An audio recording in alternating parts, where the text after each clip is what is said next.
I'm going to tell you the tale of why I am a lifelong anti-authoritarian and why I will never, ever obey in advance or capitulate in any way to the vile, despotic madness unleashed by Donald Trump. I'm going to tell you why I am fierce and erudite, and I'm going to tell you exactly how the seed was planted. Most seeds are planted in youth, and I am no exception. In 11th grade, I had a tyrannical English teacher. He didn't like me very much. I was poor. I was weird. I wore layers to disguise how thin I was because we really didn't eat. And I would crack jokes in all the classes. I was a bit of a class clown. All the other teachers liked that. Not this motherfucker. At the beginning of the year, everybody laughed at my jokes. The entire class laughed, especially the girls. That was one of the reasons why I like to crack jokes. He didn't like the fact that I cracked jokes, and he kept a running tally on the chalkboard. Inane comments, Ed. And by the end of the year, nobody was laughing at my jokes. I mentioned that I was poor, and as such, I could not afford a computer. So I had to use a hand-me-down typewriter with a very unreliable ribbon that made a lot of mistakes. So when I would write my papers for this man, it would often have a lot of whiteouts. He wouldn't read what I actually wrote. He looked at the paper, saw the marks of whiteout, and said, "This, really? Really, Mr. Champion?" Yeah. It never occurred to this guy, who considered himself a liberal, that some of us weren't affluent. I was not part of the affluent middle class crowd, okay, which most of the students at this school were. The other thing he did was we had to write a research paper on an author. Now, I read a lot of science fiction and fantasy. I wanted to write about H.P. Lovecraft, who I loved. And he said, no. He regularly poo-pooed Stephen King. No.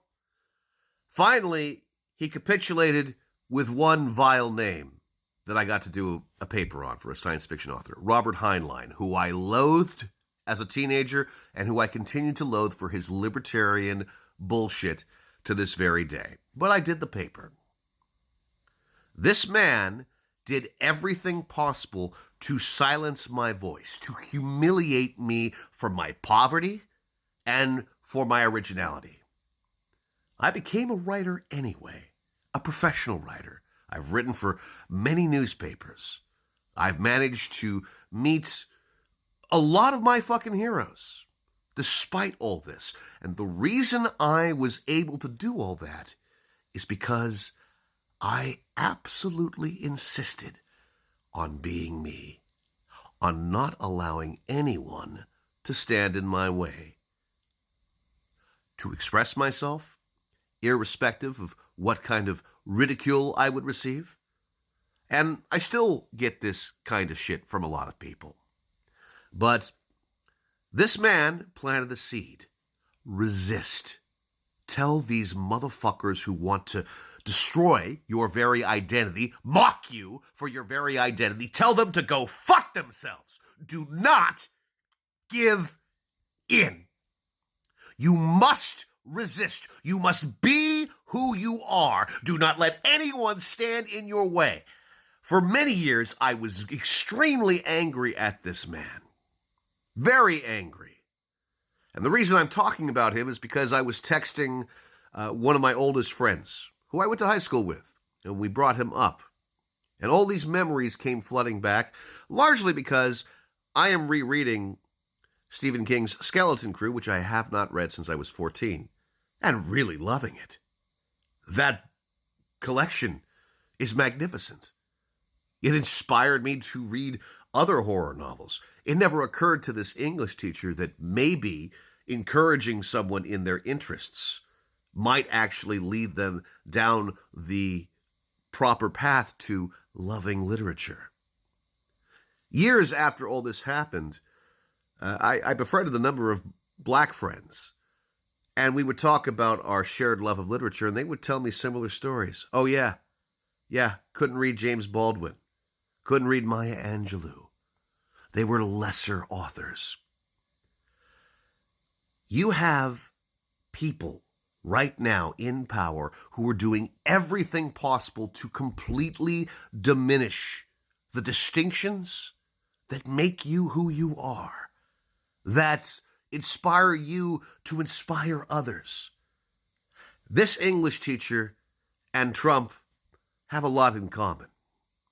They're doing everything they can to only encourage one type of way, as opposed to opening the floodgates to many types of ways, which, historically speaking, has been what America has been all about.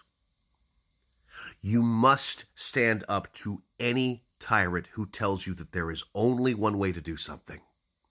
The whole purpose of our culture, of our nation, is to listen to a wide variety of voices instead of looking the other way, instead of stubbing them out, instead of telling them that they are inane, that every word they utter is nothing more than an inane comment, as opposed to the beginning of a vital voice.